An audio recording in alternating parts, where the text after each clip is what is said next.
Assalamualaikum warahmatullahi wabarakatuh. Alhamdulillahilladzi arsala rasulahu bil huda wa dinil haqq liyudhhirahu 'alad dini kullihi wa kafaa billahi shahidan. Asyhadu an la ilaha illallah wahdahu la syarika lah wa asyhadu anna Muhammadan abduhu wa rasuluhu la nabiyya wa la rasula ba'dah.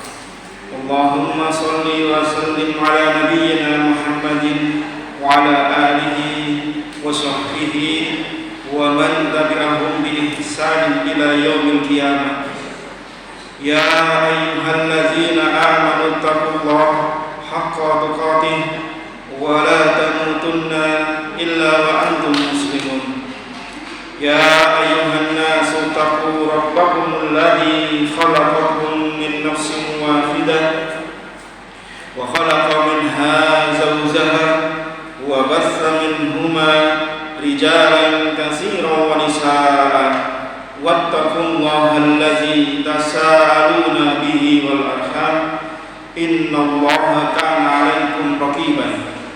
Ya ayyuhalladzina amanu taqullaha wa qulu qawlan sadidan yuslih lakum a'malakum wa yaghfir lakum dhunubakum wa man yuti'illaha wa rasulahu faqad faza fawzan 'aziman.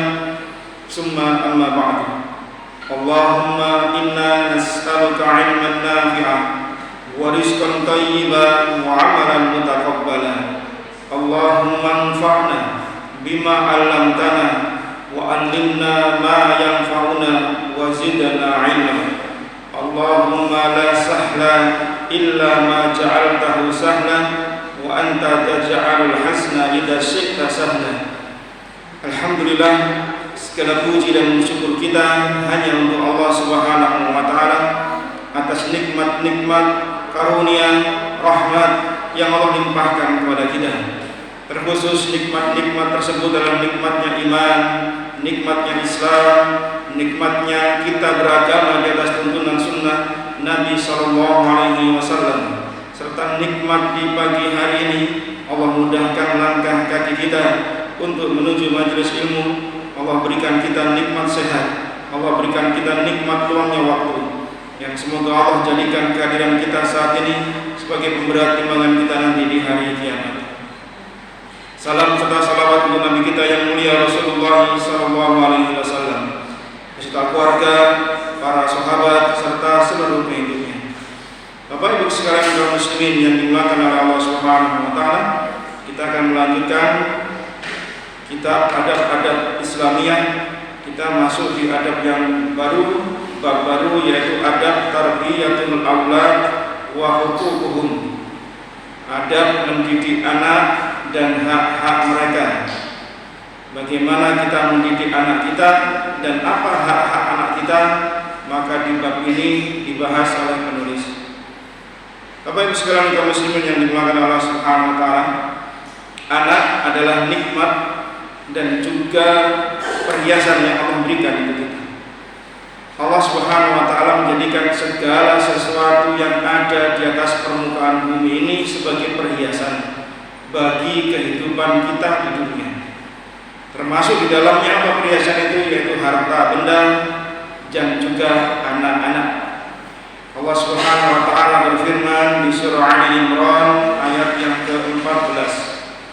Di surah Ali Imran ayat ke-14 Allah Subhanahu wa taala berfirman, "Zuyyina lin-nasi hubbus syahawati minan nisa wal banin wal qanatiril muqantarati minadh dhahabi wal fiddah wal khailil musawwamati wal an'am wal hars dzalika mata'ul hayatid dunya wallahu 'indahu husnul ma'ab."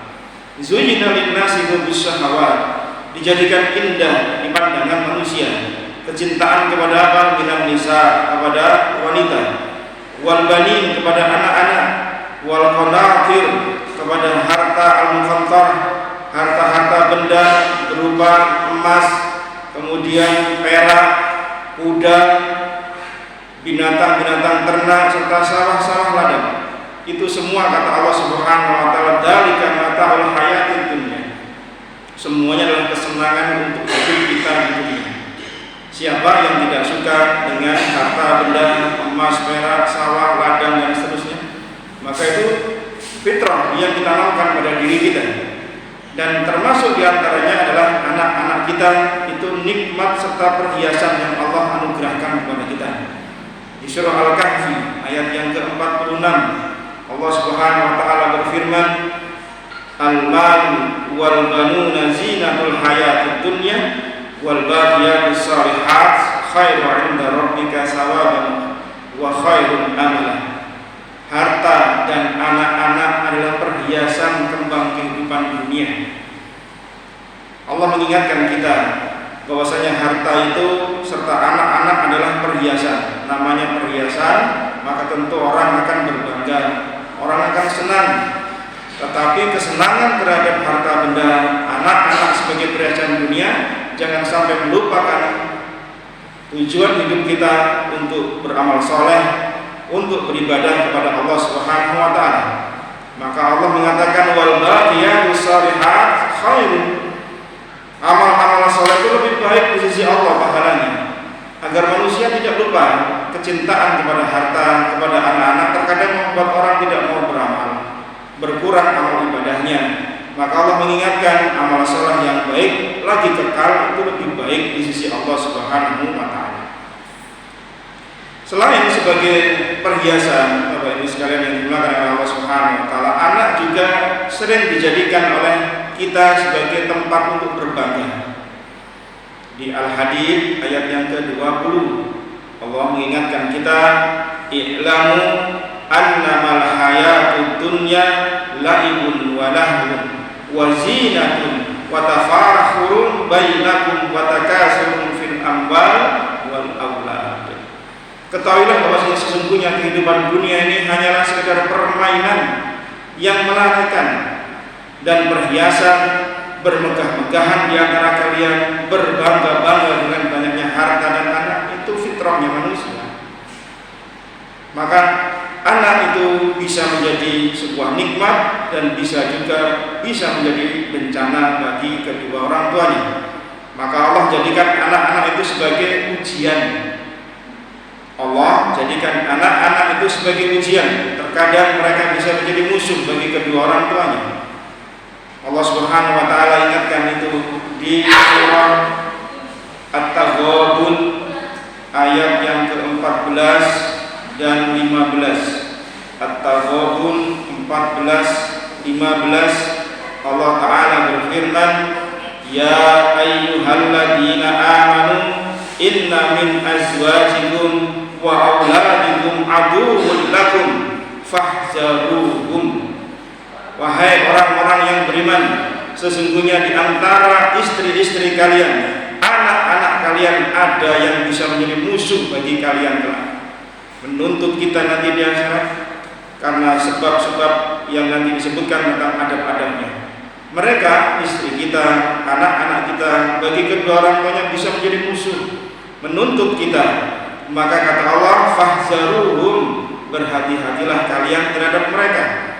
Perlakukan mereka dengan baik agar tidak menjadi musuh menuntut kita kelak di akhirat Allah Subhanahu wa taala. Innama amwalukum wa auladukum fitnah. Karena mereka, harta, anak-anak itu adalah ujian bagi kalian. Selain sebagai perhiasan, sebagai anugerah yang indah bagi kedua orang tua, juga sebagai ujian, dan tidak lupa Allah ingatkan kita, anak-anak kita adalah wasiat dan amanah dari Allah Subhanahu wa taala.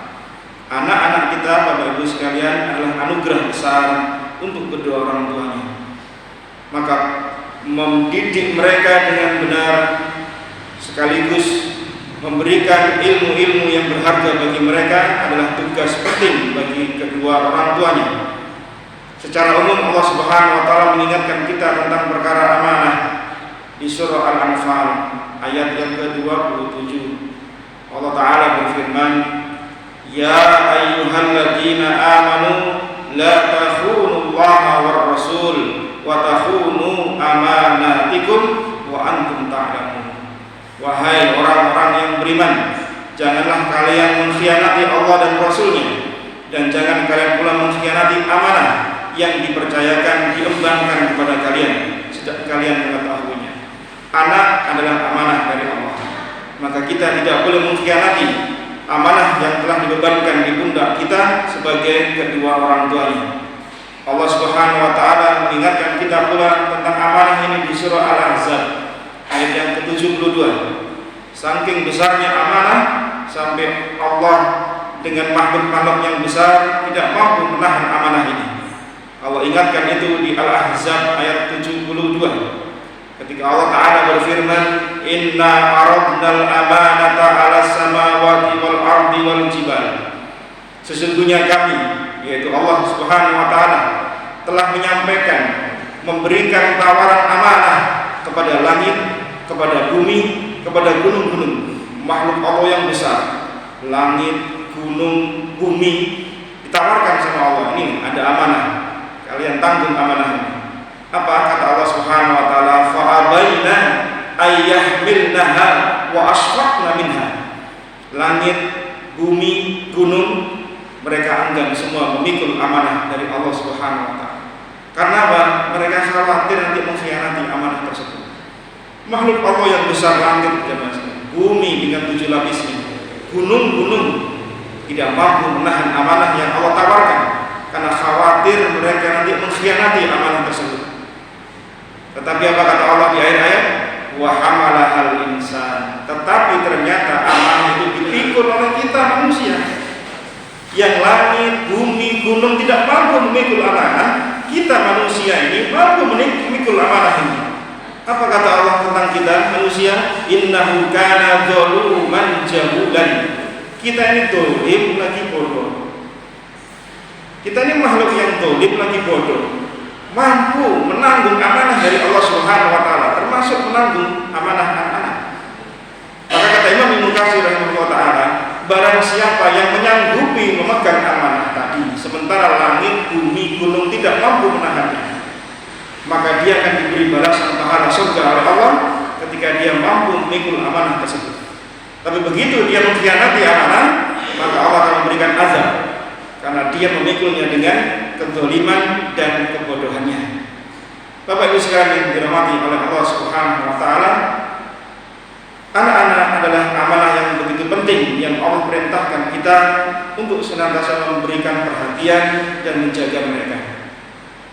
Orang-orang yang beriman tentu akan memberikan perhatian atas amanah-amanah yang diembankan kepada kita, karena salah satu sifat orang yang beriman adalah menjalankan amanah. Al-Mu'minun ayat yang ke-8.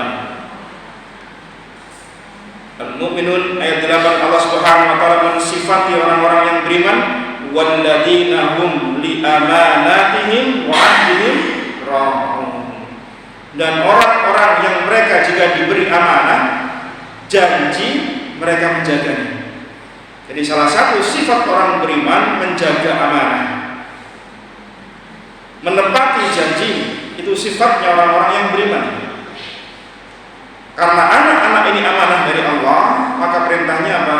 Kita disuruh menjaga anak-anak kita, mendidik mereka, mengawasi mereka, dan seterusnya. Allah juga berfirman ya, tentang perkara ini di surah Asy-Syura ayat 49 tentang bagaimana Allah Subhanahu wa taala memberikan keistimewaan kepada kedua orang tua dengan nikmat berupa anak-anak. Lillahi mulkus samawati wal ard yakhluqu ma yasha yahabu liman yasha'u inasan wa yahabu liman yasha'u dzukura. Milik Allah lah kerajaan langit dan bumi. Dialah yang menciptakan apa yang Allah kehendaki. Dia memberikan kepada siapa yang Allah kehendaki anak-anak perempuan, dan Allah memberikan siapa yang Allah kehendaki kepada seseorang kedua orang tuanya berupa anak laki-laki. Jadi nikmat diberikan kita anak perempuan, anak laki-laki itu nikmat dari Allah Subhanahu wa taala. Maka Allah Subhanahu wa taala akan meminta amanah itu untuk kita pertanggungjawabkan kelak di akhiratnya Allah Subhanahu wa taala. Jika kita amanah, Allah akan memberikan balasan surga. Jika kita lalai, tidak mendidik mereka dengan benar, maka Allah akan memberikan azab atas kelalaian kita amanah-amanah yang dijaga yang seharusnya kita jaga. Allah Subhanahu wa taala sebagai landasan perkara ini di surah At-Tahrim ayat yang ke-6. Di surah At-Tahrim ayat yang ke-6, insyaallah kita sudah banyak menghafal ayat ini. Allah taala berfirman, "Ya ayyuhalladzina amanu qu anfusakum wa ahlikum nar wa quduhan nasu wal hijarah." Wahai orang-orang yang beriman, jagalah diri kalian, jagalah ahli kalian, keluarga kalian. Kalau suami berarti istri dan anak-anaknya dari apa? Siksa api neraka.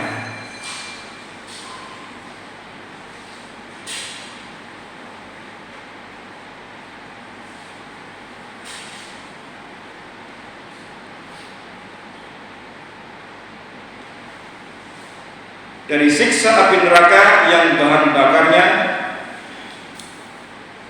dari manusia, batu dan manusia. Bapak Ibu sekalian yang dirahmati oleh Allah Subhanahu wa taala, karena besarnya hak-hak anak yang harus kita tunaikan, besarnya kewajiban orang tua yang harus dijalankan, maka perlu kiranya untuk kita memperhatikan bagaimana kita mendidik anak-anak kita, adab-adab apakah yang harus kita tunaikan kepada mereka.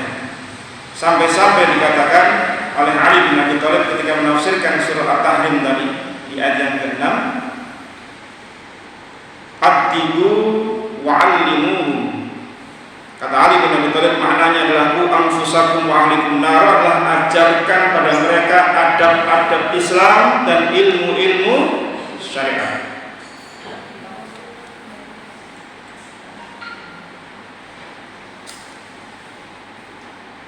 Sebagian ahli ilmu mengatakan, Bapak Ibu sekalian, Innallaha subhanahu wa ta'ala yas'alul walid an waladihi qabla ayyas'alal walad an walidihi.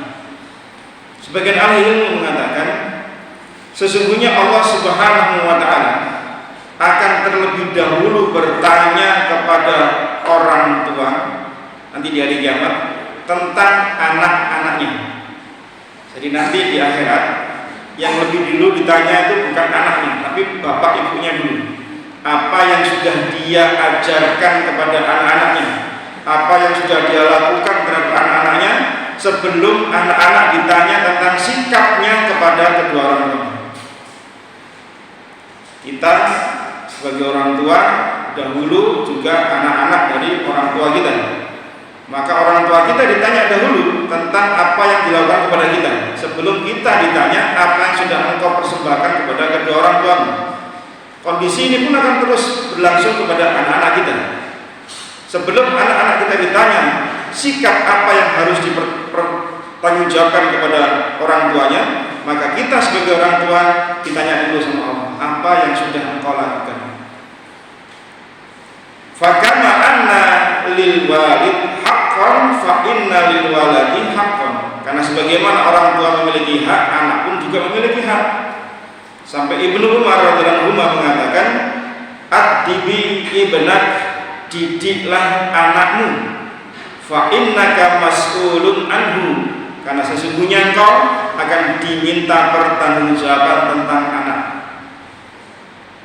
Ibnu Umar mengatakan, didik anak-anakmu, karena engkau akan ditanya tentang apa yang telah engkau ajarkan. Mada adabta wa mada alimta. Adab apa yang telah engkau ajarkan, etika apa yang telah engkau ajarkan, ilmu apa yang sudah engkau didik. Ditanya oleh Allah Subhanahu wa ta'ala. Wa innahu mas'ulun an birrihi wa ta'atihi lak. Dan sesungguhnya anak juga akan ditanya tentang baktinya, taatnya kepada kedua orang tua. Jadi dari dua sisi jamaah sekalian. Orang tuanya ditanya, apa yang sudah engkau lakukan pada anak-anakmu? Sudah engkau ajarkan nilai-nilai apa saja? Engkau didik mereka dengan ilmu apa saja ditanya. Anak kemudian ditanya, apa yang sudah engkau persembahkan baktimu, ketaatanmu pada orang tua setelah mereka mendidikmu? Jadi kedua belah pihak akan ditanya oleh Bapak sekalian. Sementara kita ini hidup, posisi kita kadang sebagai anak, nanti kalau sudah punya anak jadi orang tua. Jadi dari dua sisi kita akan ditanya, baik sebagai orang tua pun juga sebagai anak ketika kita masih anak dari orang tua kita. Jadi perkara ini perkara berat Bapak Ibu sekalian. Semoga Allah Subhanahu wa taala senantiasa menjaga kita agar kita mudah untuk melaksanakan perintah-perintah Allah Subhanahu wa taala. Sebagaimana Allah wasiatkan anak-anak untuk berbakti kepada kedua orang tuanya, maka orang tua pun juga diwasiatkan Allah untuk berbuat baik pada anak-anaknya. Coba di surah Al-Ankabut di ayat yang ke-8. Di surah Al-Ankabut ayat yang ke-8, di sana ada perintah anak-anak agar berbakti kepada kedua orang tuanya. Wa wassaynal insana biwalidayhi husna. Dan kami Allah wajibkan manusia berbuat baik kepada kedua orang tuanya. Lalu bagaimana dengan orang tua? Apa yang diwasiatkan Allah kepada orang tua atas anak-anaknya? Di An-Nisa ayat ke-11. An-Nisa ayat 11, di sana Allah Subhanahu wa taala firmankan, yusikumullahu fi auladikum. Allah mensyariatkan bagi kalian berbuat baik terhadap anak-anak kalian. Ini wasiat Allah. Yusikumullahu fi auladikum. Allah mewasiatkan, mensyaratkan bagi kita orang tua agar berbuat baik kepada anak-anaknya. Bapak Ibu sekalian yang dirahmati Allah Subhanahu wa taala, setiap anak itu lahir dalam kondisi fitrah. Sebagaimana kata Nabi sallallahu alaihi wasallam di Bukhari hadis nomor 1385 di penomoran Fathul Bari 1385, di Muslim di penomoran Syarah Sahih Muslim nomor 2658. Saya ulang, di Bukhari di penomoran Fathul Bari nomor 1385, di Muslim nomor Syarah Sahih Muslimnya 2658. Nabi bersabda, kullu mauludin yuladu 'alal fitrah. Setiap anak dilahirkan dalam kondisi fitrah. Fitrahnya apa? Menyembah pada Allah Tabaraka wa taala. Lurus akhlaknya, baik budi pekertinya, itu fitrahnya anak.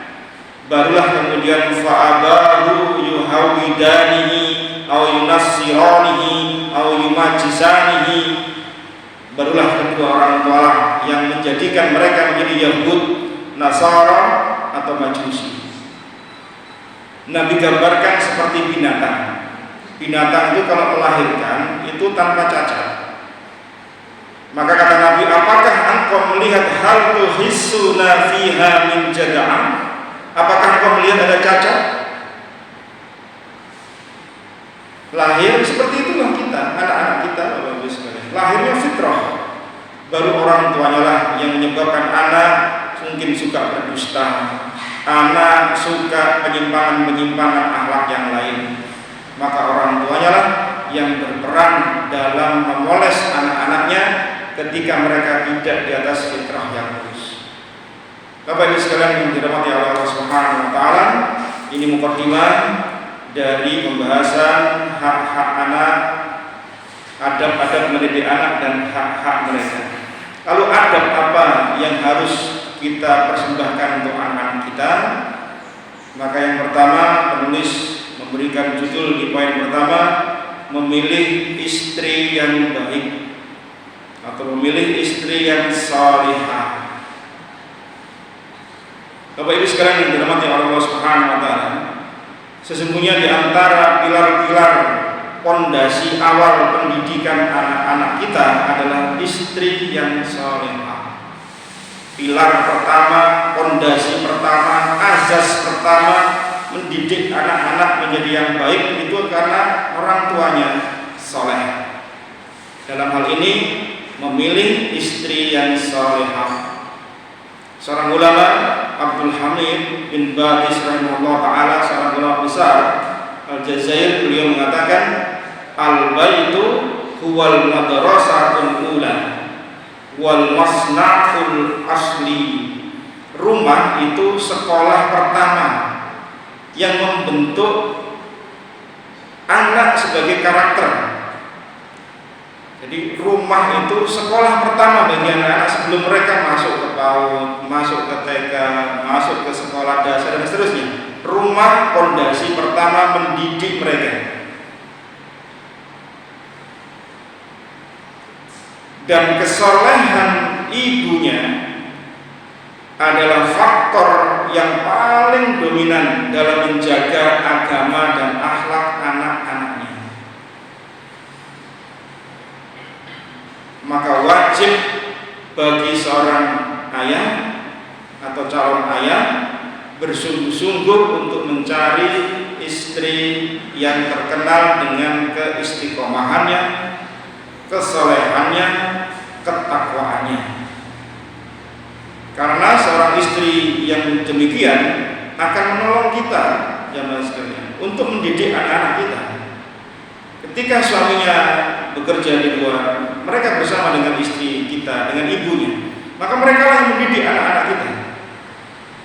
Maka kalau mereka adalah orang yang salehah, dikenal dengan ketaatannya, maka insya Allah akan membantu kita untuk mendidik anak-anak kita.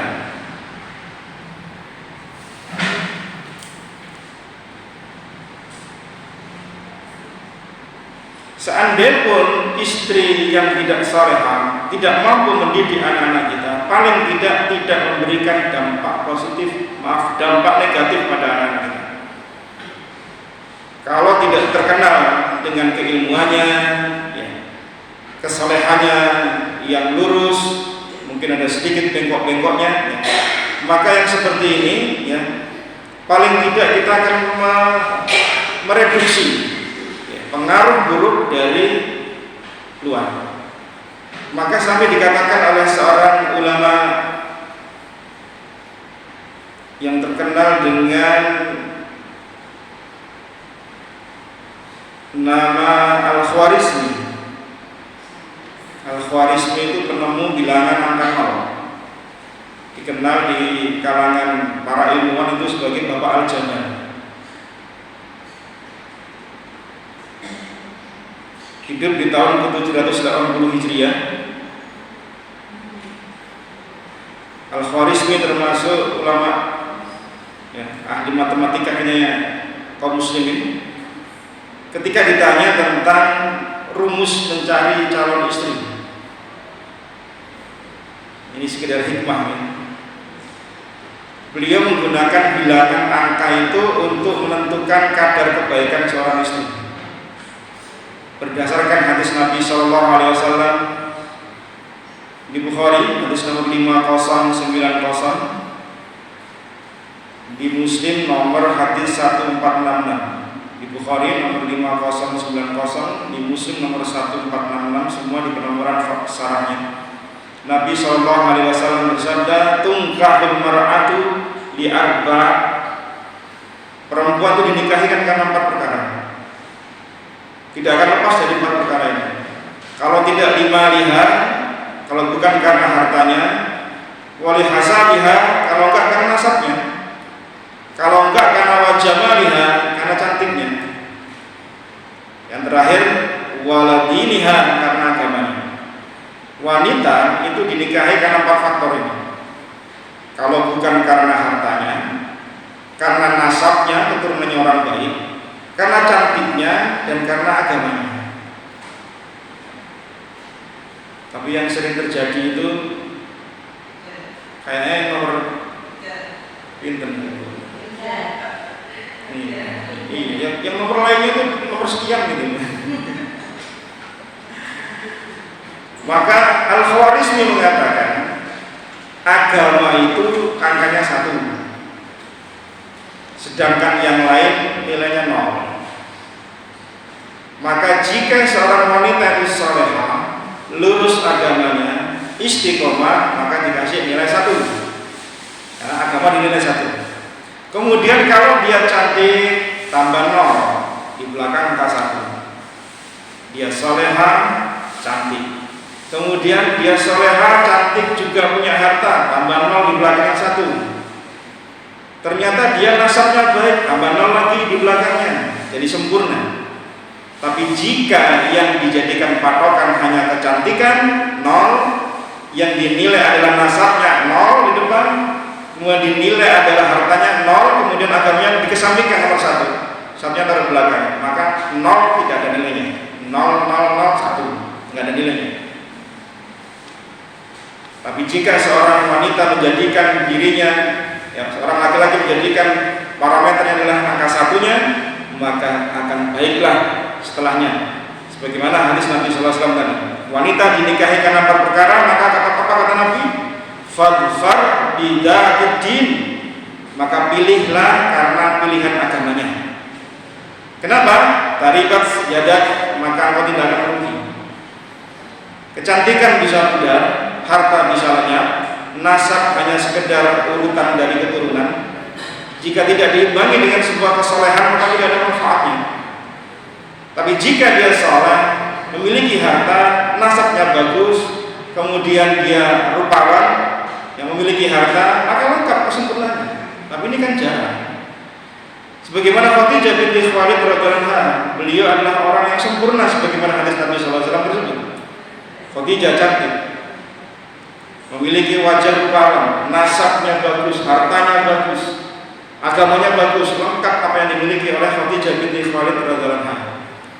Maka tidak heran Nabi SAW tidak menikah selama 25 tahun bersama dengan Khadijah, karena kebaikan-kebaikan Khadijah mendidik anak-anak Nabi SAW, membersamai Nabi dalam berdakwah, dan Nabi Khadijah sabar atas apa yang beliau terima bersama Nabi SAW dari cercaan, cacian orang-orang kafir Quraisy saat itu. Ini luar biasa.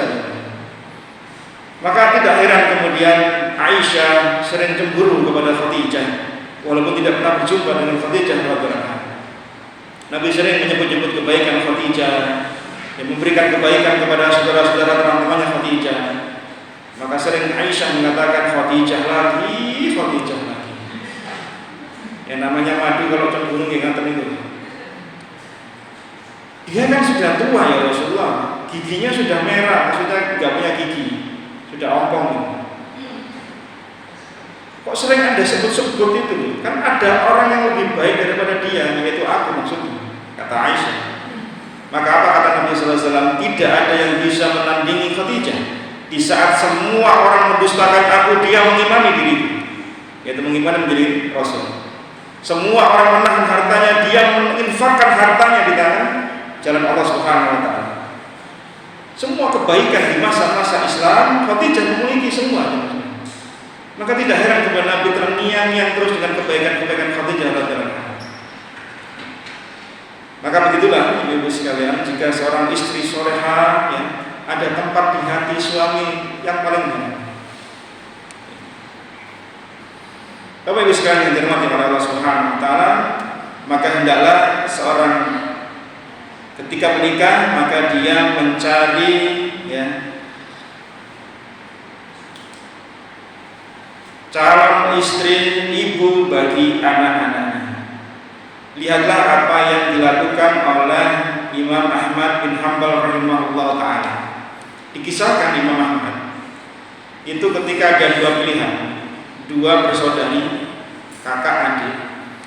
Maka Imam Ahmad bin Hanbal itu memilih satu saudaranya yang kemudian menjadi istrinya, yang disebut dengan Ummu Saleh. Nanti melahirkan Saleh, ulama besar di mazhab Hambali, Saleh bin Ahmad bin Hanbal. Jadi anaknya Imam Ahmad itu meneruskan kiprah ayahnya. Yang menarik, Imam Ahmad itu tidak memilih wanita yang rupawan dibanding dengan yang dia pilih. Beliau memilih wanita yang cerdas, baik agamanya, walaupun nyun sewu matanya buta sebelah. Istrinya Imam Ahmad itu ya, tidak cantik tapi pintar, cerdas agamanya, istiqomah, soleh, walaupun punya cacat matanya sebelah. Tetapi lihat kata Imam Ahmad ketika istrinya itu meninggal dunia, beliau mengatakan qomat ummi soleh salasina sanah. Ummu soleh istrinya itu tinggal bersamaku selama 30 tahun. Famah talaftu ana wahiyya fi kalimatin. Aku dan dia tidak pernah berselisih selama 30 tahun itu, walaupun cuma satu kata. Masya Allah. Selama 30 tahun Imam Ahmad dan istrinya Ummu Soleh tidak pernah akhir-akhiran walaupun cuma satu kata, tidak sepakat, nggak pernah. Coba bandingkan dengan kita, ibu-ibu. Yang kita hampir tiap hari akhir-akhiran terus. Bahkan kalau istri kita diam, suaminya bingung, kok tumben diam? Pasti ada apa-apa ini. Biasanya itu sudah ramai dari pagi. Imam Ahmad mempersaksikan istrinya Ummu Soleh 30 tahun tidak pernah berselisih dengan Imam Ahmad walaupun cuma satu kata. Masya Allah. Ini cerdasnya Imam Ahmad. Beliau memilih istri yang tidak terlalu cantik, bahkan cacat matanya sebelah, tapi pinter agamanya, istiqomah, soleh. Karena Pak Imam Ahmad tahu istrinya nanti akan menjadi mudaris, menjadi guru sekolah bagi anak-anaknya kelak. Maka kemudian lahirlah ulama berikutnya dari rahim Ummu Soleh, anaknya Imam Ahmad, Saleh bin Ahmad bin Hamdan, yang banyak merawikan hadis di Musnad Imam Ahmad dari ayahnya.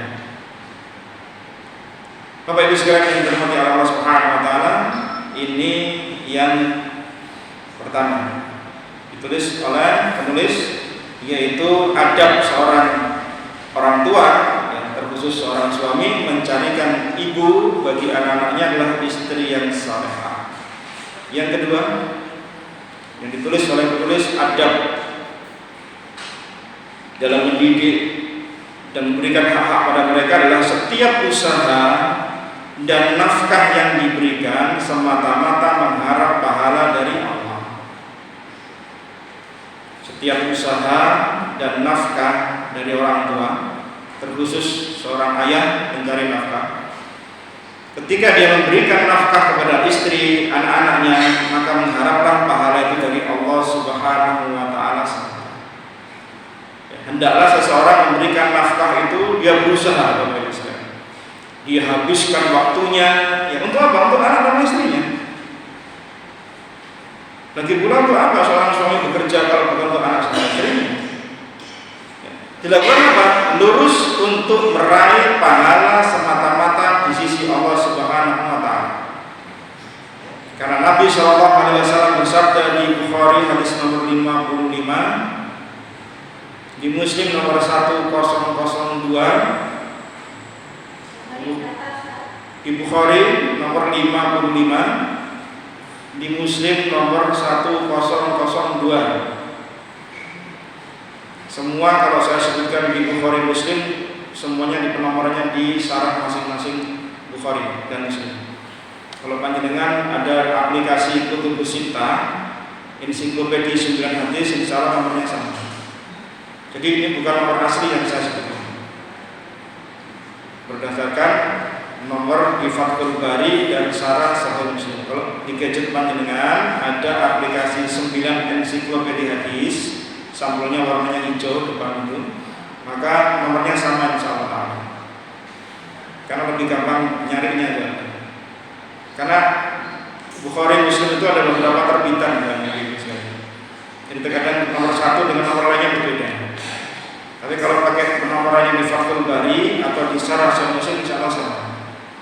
Jadi yang saya sebutkan kalau ada Bukhari Muslim, maka panjenengan cari di sarahnya nomornya. Saya ulang, di Bukhari hadis nomor 55, di Muslim nomor 1002, beliau bersabda, "Idza anfaqar rajul ala ahlihi." Jika seseorang memberikan nafkah kepada ahlinya, istri, anak-anaknya, nafaqatan yahtasibuha kanat lahu shadaqatan, semata-mata mengharap pahala dari Allah, maka itu dinilai sedekah. Seorang suami pencari nafkah, ketika dia berikan nafkah untuk anak istrinya, dia mengharap hanya untuk Allah, semata-mata ini karena Allah. Dia mengharap pahala ganjaran di sisi Allah, maka nilainya sedekah. Maka sudah sepantasnya seorang ayah pencari nafkah memenuhi kebutuhan keluarganya, anak dan istrinya, tidak kikir dan tidak boleh berlebih-lebihan. Seorang suami tidak boleh kikir, tapi juga tidak boleh foya-foya dalam membelanjakan harta untuk anak istrinya. Sebab kalau seorang ayah terlalu kikir dalam membelanjakan harta untuk anak istrinya, akan memaksa anak istrinya mengemis, meminta-minta pada orang lain. Kenapa? Bapaknya pelit toh. Mau cari ini, beli ini, tidak beli. Kenapa? Eman-eman kata ayahnya. Akhirnya si istri sama anak meminta-minta pada orang lain. Kita pernah menjumpai seorang anak itu kalau sekolah, teman anak saya sekolahnya, itu mesti minta sama anak saya, sama anaknya. Saya bilang, temanmu tuh tidak pernah sanggup, tidak punya bekal. Ternyata dibatasi sama ibunya dibatasi sama suaminya, bukan repotnya. Untuk anak-anaknya, memang ayah bekerja untuk siapa? Untuk anak-anaknya, jangan terlalu kikir. Harta yang kita cari kan untuk anak-anak kita. Sampai kemudian kejadian di masa Nabi SAW, Hindun binti Utbah, istri dari Abu Sufyan, datang pada Rasulullah SAW minta fatwa. Ya Rasulullah, inna Abu Sufyan rajulun sahihun. Ya Rasulullah, sesungguhnya Abu Sufyan suami saya itu orangnya pelit. Ini hadis ini dijadikan alasan oleh para alim ulama bolehnya menggibah orang lain dalam rangka mencari fatwa. Nah, ini Hindun itu ngerasani suaminya pelit, padahal kan tidak boleh kerasan-kerasan ya, membicarakan aibnya suami istri kepada orang lain, tidak boleh. Tapi karena ingin mencari fatwa hukum, maka Hindun terpaksa harus menceritakan keadaan suaminya agar nanti Rasulullah ketika memberikan fatwa benar sesuai dengan konteksnya. Kemudian Rasulullah SAW diceritakan oleh Hindun, walaisa yu'tini ma yakfini wa waladi. Kalau dia ngasih nafkah padaku ya Rasulullah, tidak cukup untuk diriku, untuk anak-anakku tidak cukup. Padahal ada hartanya Abu Sufyan. Illa ma akhadtu minhu wa huwa la ya'lam. Kecuali aku mengambil hartanya diam-diam. Saya dosa enggak Rasulullah? Jadi ceritanya Hindun ini sambat sama Rasulullah, curhat. Saya boleh enggak ya Rasulullah ngambil hartanya Abu Sufyan itu enggak ngasih tahu dia? Mungkin ada di selampitan kitabnya, mungkin ada di kopiahnya, mungkin ada di sabuknya nyelempit uangnya. Boleh nggak saya ngambil uangnya Abu Sufyan suami saya diam-diam, karena saya nggak cukup untuk kebutuhan saya dan anak saya. Lihat fatwa Nabi SAW, khudhi min malihi bil ma'ruf ma yakfik wa yakfi banik. Ambillah dari hartanya secukupnya untukmu dan anak-anakmu secara ma'ruf. Berarti paham. Hadis ini ada di Bukhari nomor 5364, di Bukhari nomor 5364, di Muslim nomor 1714. Di Bukhari nomor 5364, di Muslim nomor 1714. Bolehnya seorang istri mengambil harta suaminya tanpa izin jika memang diketahui suaminya pelit, bakhil, medit. Boleh tanpa memberitahu suaminya. Tapi hukum asalnya tidak boleh ngambil harta suami tanpa izin, ya. Panjenengan boten bareng ibu-ibu ngambil suami dompet suami tanpa izin boten bareng. Kecuali suami bilang, "Wis ambilin itu sak dompetnya." Jadi dompetnya tidak ada isinya. Atau dompet yang lain yang ada isinya. Jadi intinya boten bareng. Tapi jika memang diketahui suaminya itu tidak memberikan kecukupan harta, kecukupan kebutuhan yang pokok kepada istri dan anak-anaknya, boleh seorang istri ya mengambil harta suaminya diam-diam tanpa izin suami. Misal anaknya butuh SPP yang kurang, suaminya hanya memberi sedikit, hingga terpaksa istri harus minta pinjaman pada tetangga temannya. Dia tahu suaminya ada harta, diambil itu harta suaminya untuk bayar SPP anaknya, boleh tanpa izin, bukan apa-apa. Tapi kalau istri mau beli mobil terus ngambil hartanya suami diam-diam, bukan apa-apa. Karena mobil bukan kebutuhan pokok. Ibnu Hajar Al-Asqalani ketika mensyarah hadis ini, beliau mengatakan wal muradu bil ma'ruf, maksud dari yang patut secara ma'ruf apa ketika diambil hartanya? Majarat bihil adah, sesuai dengan kebiasaan kebutuhan di masyarakat setempat. Jadi yang dimaksud seorang istri boleh mengambil harta suaminya yang pelit untuk membelanjakan untuk anaknya, ya, kebutuhan-kebutuhan itu sesuai dengan kebutuhan yang ma'ruf di lapangan, sesuai dengan keadaan masing-masing. Karena masing-masing daerah tempat berbeda kondisinya. Surabaya, Sidoarjo, Gresik mungkin ring 1, kalau UMK-nya ya, di bawah di atas dari daerah Ponorogo, Ngawi dan seterusnya.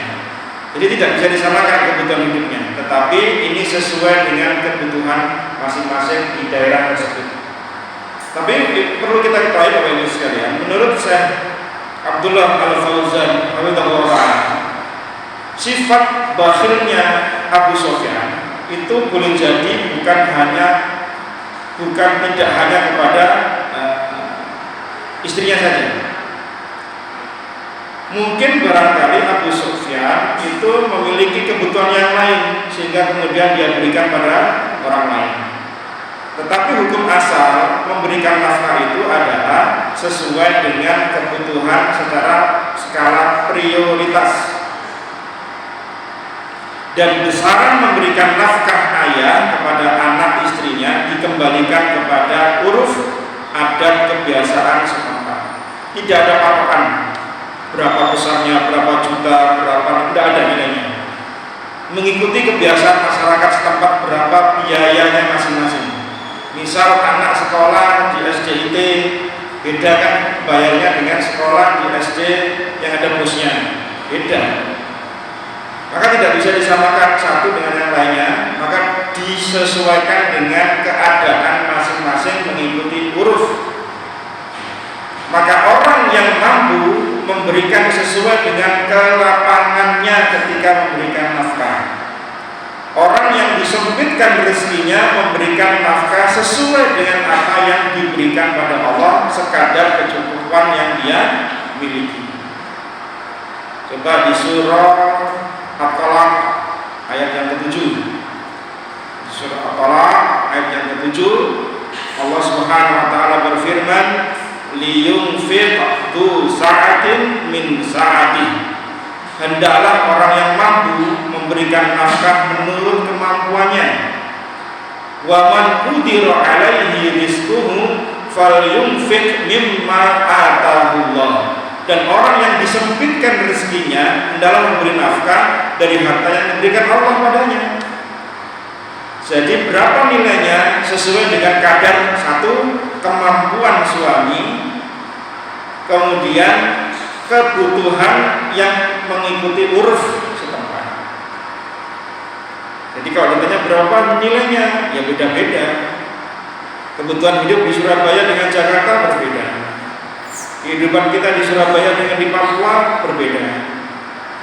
Maka yang penting adalah anak istri tercukupi. Wabil khusus ketika kita membahas tentang adab tarbiyatul aulad ini berarti anak-anak, nafkah mereka, kebutuhan mereka tercukupi. Ya. Maka seorang suami tidak boleh kikir. Kemudian seorang suami juga tidak boleh terlalu berlebih-lebihan dalam membelanjakan harta, boros, ya. Sehingga kemudian mendidik anak-anaknya menjadi orang yang tidak kuat secara mental ketika mereka nanti harus mencari nafkah sendiri. Anak selalu bahasa Jawanya di ujung, minta apa langsung dipenuhi, minta apa dipenuhi. Ini bukan mendidik yang bagus. Karena boleh jadi orang tuanya nanti di masa depan tidak lagi berkecukupan. Sementara anak terbiasa setiap kali minta, kata orang Jawa, sajek saknya. Minta hari ini, jam itu ya langsung tidak ada. Nanti anak tidak bisa menghargai sebuah nikmat yang ada pada dirinya. Kenapa? Contoh, anak minta mainan mobil-mobilan hari ini langsung diberikan ayahnya tanpa effort, tanpa ada sebuah perjuangan untuk mencari sebuah mainan tadi. Maka ketika rusak, anak akan gampang mudah mengatakan, nanti kalau rusak akan diberikan lagi sama ayah. Ini tidak mendidik anak dengan bagus. Kenapa? Nanti anak akan mudah gampang rusak. Nanti kan ayah beri lagi. Oh, ayah punya uang. Didik anak kita ketika meminta sesuatu, melakukan sebuah pekerjaan hingga kemudian mereka merasakan hasil kerja payahnya, dapat sesuatu, hadiah. Mungkin ayah sudah menyiapkan hadiah, misalnya ya, dibelikan sepeda untuk anak kita. Tapi kita tunggu sampai mungkin perabotan. Padahal andai pun gak perabotan kita akan belikan dia. Tapi anak akan menghargai ketika dia bela rapotan, dapat nilai atas apresiasi dia bekerja, belajar dan seterusnya, maka diberi apresiasi atas sepeda. Supaya dia mau menghargai pemberian dari ayahnya.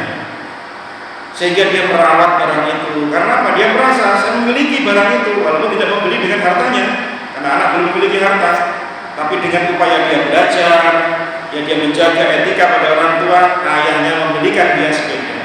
Sehingga sepedanya dirawat dengan baik. Beda dengan kalau kita memberi anak tanpa mereka meminta, tanpa mereka melakukan sesuatu hal, maka mereka akan mudah untuk apa? Rusak barang, nanti ayah beli lagi gampang. Ini tidak bagus teman. Maka bisa menjadi apa? Presiden buruk bagi anak kalau orang tuanya boros dalam membelanjakan harta. Bapak Ibu sekalian yang dirahmati oleh Allah Subhanahu wa taala. Tapi terkadang Bapak Ibu sekalian, ada orang tua ayah itu yang terkadang malas. Malas apa? Mencari nafkah. Sehingga yang mencari nafkah sinten? Istrinya. Saya mendengar, melihat beberapa kasus seperti itu. Maka ini harus menjadi perhatian, karena yang wajib mencari nafkah itu seorang suami. Yang wajib memberi nafkah kepada anak istri itu suami, bukan istri. Istri tidak berkewajiban mencari nafkah. Yang berkewajiban itu sinten? Suami. Maka mengapa Ibnu Mas'ud ketika istrinya akan bersedekah, karena istrinya itu berkelebihan harta, maka Ibnu Mas'ud mengatakan, berikan padaku dan pada anak-anakku. Istrinya Zainab protes, minta tanya kepada Rasulullah, ya Rasulullah, saya mau sedekah, tapi suami saya Ibnu Mas'ud melarang untuk orang lain. Mintanya diberikan kepada suaminya dan anak-anaknya. Maka apa kata Rasulullah? Benar Ibnu Mas'ud. Karena orang yang di bawah tanggungan hartanya, nafkahnya itu tidak berhak menerima sedekah. Sementara istri kan tidak menanggung nafkahnya suami dan anak, maka boleh dia mensedekahkan kepada suami dan anak-anaknya. Maka harus diketahui bahwasanya seorang suami itu berkewajiban memberi nafkah kepada istri dan anak. Bagaimana urutan dalam memberikan nafkah? Kita dapati di hadis Nabi Shallallahu Alaihi Wasallam di Sahih Muslim nomor 997. Urutan dalam memberikan nafkah, skala prioritas, ya. Sehingga kita tidak lari ke sana kemari dalam membelanjakan harta kita. Ada di Sahih Muslim nomor 997. dari Jabir dari Rasulullah Shallallahu Alaihi Wasallam, beliau bersabda, ibda bi nafsika fatasaddaq 'alaiha. Mulailah dari dirimu, sedekahkan untuk dirimu. Maka ketika seorang suami bekerja, maka dia kebutuhan pribadi dulu dia penuhi. Baru kemudian fa'in fadala syai'un fali ahlika. Baru kemudian kalau ada kelebihan untuk dirimu, tidak cukup gitu ya. Seorang suami, seorang ayah untuk kebutuhan dia pribadi, beli bensin, ya, mungkin beli pulsa dan seterusnya, selesai cukup, maka berikan kepada ahlimu, istri dan anak-anak. Jadi kita pun juga perlu diperhatikan Bapak Ibu sekalian. Seorang ayah juga perlu memperhatikan kebutuhan dirinya apa. Dia beli pakaian, ya memang dia harus beli, ya beli sepatu, ya, dan seterusnya, kebutuhan pribadi dia. Lebih berikan pada anak istri, ini skala prioritas. Fa'in fadala an ahlika syai'un falidhi qarabatik. Jika ada kelebihan untuk anak istrimu setelah diri kita, maka berikan kepada kerabat dekatmu. Ini urutannya.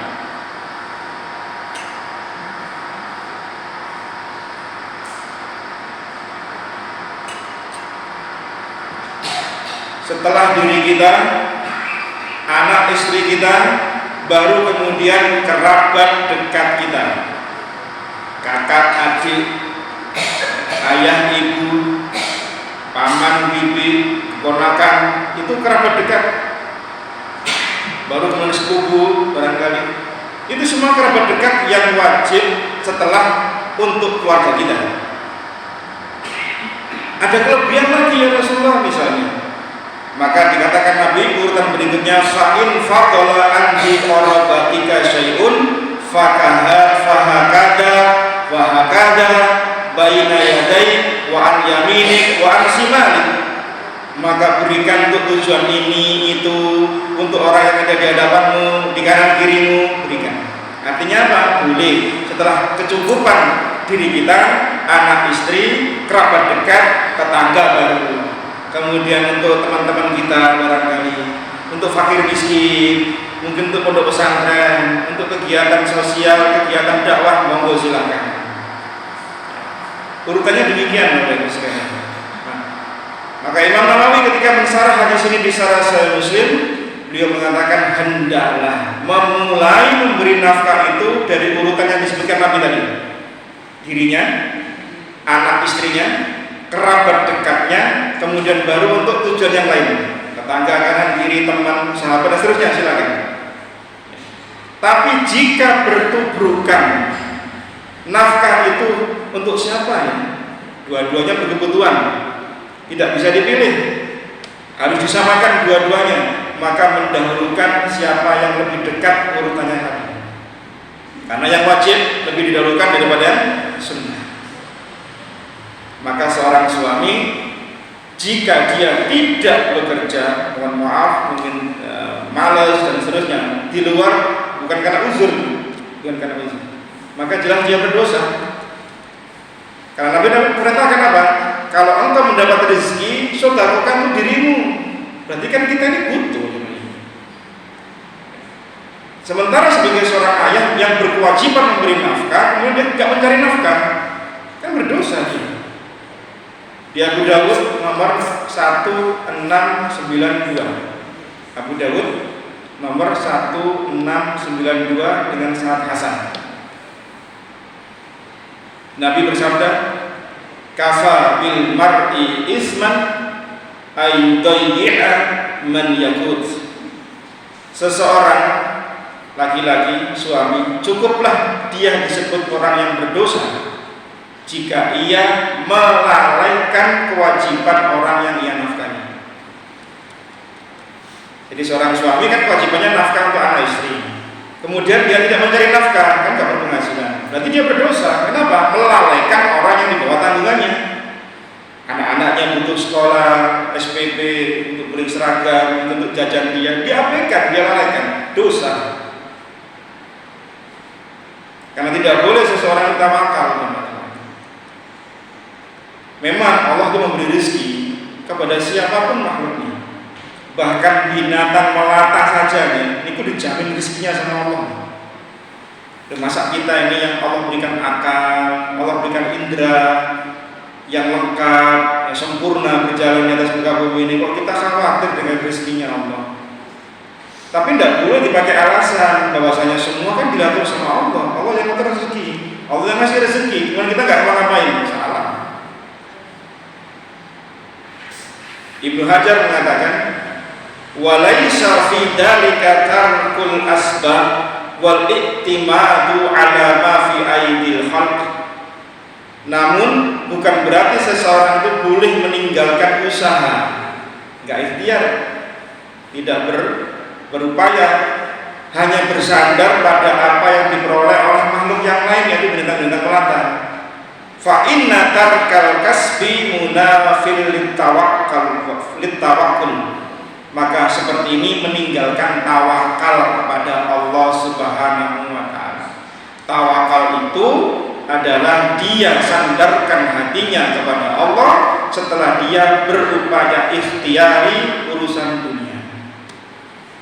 Contoh, orang buka bengkel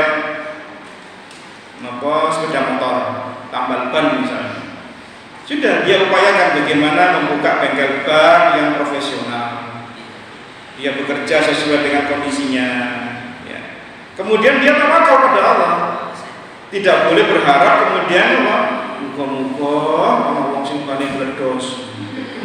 Terus kemudian ditebar paku sebelum datang ke bengkelnya. 10 meter, 100 meter ke depan sana ditebar paku. Karena di Surabaya ada kayak gitu. Orang yang lewat di bengkel itu mesti banyak yang bannya bocor. Ternyata ketika diambil oleh Satpol PP itu memang banyak ini lemparan-lemparan paku-paku yang ditanam di potongan-potongan kayu. Jadi nyobek ban dalamnya, yang terpaksa bengkel terdekat itulah yang terduga melakukan itu. Nah, ini kan berarti nggak benar ikhtiarnya. Maka tawakalnya salah seperti ini. Maka seseorang berusaha, orang bikin kue misalnya, sudah dia berusaha sebaik-baiknya. Ya, dia bikin resep yang bagus, yang enak rasanya, kemudian dia tawakal pada Allah. Bagaimana tawakalnya? Ya, dia mungkin nyebar flyer, mungkin dia nyebar link untuk promo dagangannya, dia mau silakan, tidak masalah. Karena tidak boleh seseorang berpangku tangan kemudian hanya berharap rezeki dari langit turun sebagaimana hujan. Lihat burung di Tirmizi nomor 2344. Nabi sering menggambarkan tawakal yang benar itu di Tirmizi nomor hadis 2344 dengan sanad sahih. Beliau bersabda, "Lau annakum tatawakkaluna 'ala Allahi haqqa tawakkuli." Andai kalian benar-benar tawakal kepada Allah, maka apa kata Nabi? La razaqakum kama yarzuqut thair. Kalian pasti akan diberi rizki seperti Allah memberikan rizki pada seekor burung. Bagaimana burung itu? Kalau nyari rezeki, tabdu khisaman khimasan wa taruhu bithanan. Keluar pagi hari dalam kondisi perut lapar. Dia mencari biji-bijian di tempat-tempat yang mungkin kemarin dia datangi, bijinya mungkin tidak ada, tapi dia keluar dari sarangnya. Entah mau pergi kemana burung itu. Yang penting dia cari biji-bijian, ya entah di sawah yang satu habis, pindah ke sawah berikutnya, begitu seterusnya. Sore pulang kenyang, bisa memberi makan anak-anaknya nanti. Burung itu mboten nate lembur. Maghrib tidak ada burung keluyurannya. Sebelum maghrib dia udah pulang. Kalau ada setelah maghrib, burungnya asal GPS-nya. Burung itu sore udah pulang, kenyang dia. Dan ini burung Bapak Ibu sekalian, yang tidak pernah ikut pelatihan, tidak pernah ikut sertifikasi, tidak pernah ikut workshop, tapi tawakal, keluar mencari rezeki. Nah, maka seseorang pun juga demikian. Karena apa? Dia menanggung tanggung jawab amanah mendidik, menafkahi anak-anaknya. Maka ketika seorang suami mencari nafkah, niatkan saya mencari nafkah agar anak istri saya tidak meminta-minta belas kasihan pada orang lain. agar mereka terjaga kehormatannya, ifahnya.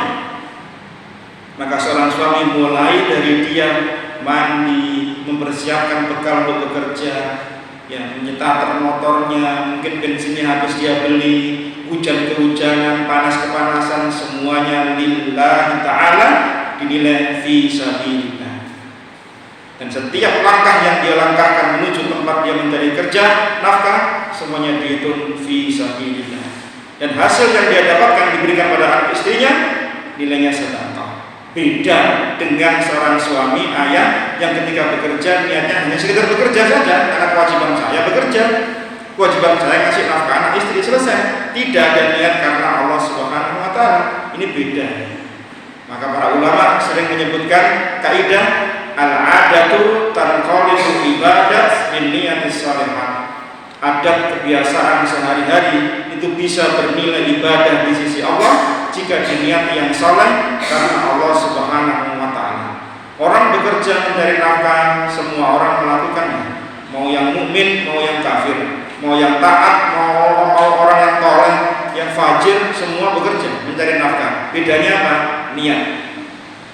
Niatnya apa? Ketika orang mukmin bekerja mencari nafkah, cari yang halal. Dia berikan pada anak istrinya agar mereka tercukupi, maka dia mendapatkan nilai sedekah setiap suapan nasi yang diberikan kepada istri dan anaknya. Maka semoga ini Bapak Ibu sekalian menambah semangat kita para pencari nafkah untuk benar-benar mencari nafkah dengan semangat, karena di rumah yang dia tinggalkan ada anak-anak yang menunggu rezeki yang Allah berikan lewat tangan ayahnya. Ini sampai di sini Bapak Ibu sekalian 2 poin dari adab mendidik anak-anak dari 14 adab yang ditulis oleh penulis. Insyaallah kita akan melanjutkan pada pertemuan yang akan datang. Silakan jika ada yang ingin ditanyakan. Sampai dengan poin yang kedua ini saya persingkat.